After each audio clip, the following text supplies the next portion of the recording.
एक समय श्री सूची ने अपने गुरु श्री व्यास जी से कहा कि गुरुदेव, कृपा करके आप मुझसे माघ मास का महात्म्य कहिए, क्योंकि मैं आपका शिष्य हूँ।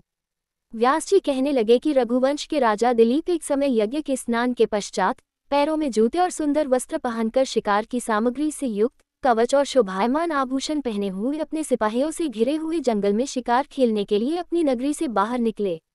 उनके सिपाही जंगल में शिकार के लिए मृग, व्याघ्र, सिंह आदि जंतुओं की तलाश में इधर उधर फिरने लगे।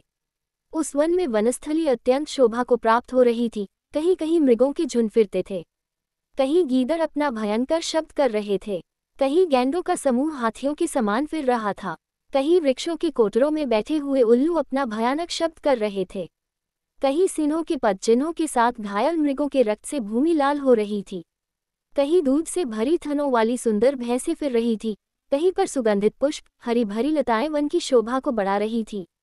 कहीं बड़े बड़े पेड़ खड़े थे तो कहीं पर उन पेड़ों पर बड़े बड़े अजगर और उनकी केंचुलियां भी पड़ी हुई थी। उसी समय राजा के सिपाहियों के बाजे की आवाज सुनकर एक मृग वन में से निकलकर भागने लगा और बड़ी बड़ी चौकलियां भरता हुआ आगे बढ़ा। राजा ने उसके पीछे अपना घोड़ा दौड़ाया, परंतु मृग पूरी शक्ति से भागने लगा। मृग कांटेदार वृक्षों के एक जंगल में घुसा और राजा ने भी उसके पीछे वन में प्रवेश किया, परंतु दूर जाकर मृग राजा की दृष्टि से ओझल होकर निकल गया। राजा निर्जन वन में अपने सैनिकों सहित प्यास के मारे अति दुखी हो गया। दोपहर के समय अधिक मार्ग चलने से सैनिक थक गए और घोड़े रुक गए। कुछ देर बाद राजा ने एक बड़ा भारी सुंदर सरोवर देखा, जिसके किनारों पर घने वृक्ष थे।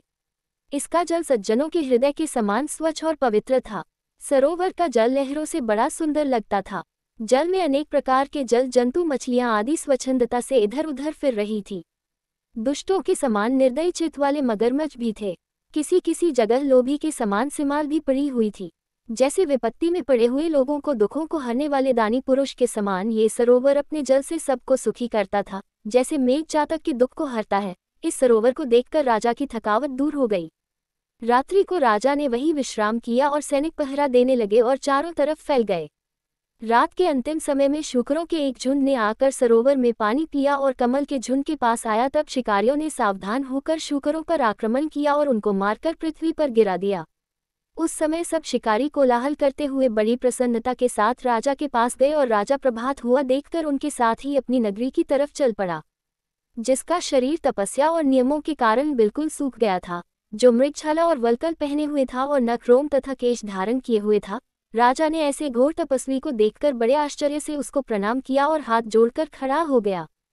तपस्वी ने राजा से कहा कि हे राजन, इस पुण्य शुभ माघ में इस सरोवर को छोड़कर तुम यहाँ से क्यों जाने की इच्छा करते हो? तब राजा कहने लगा कि महात्मन, मैं तो माघ मास में स्नान के फल को कुछ भी नहीं जानता। कृपा करके आप विस्तारपूर्वक मुझको बताएं।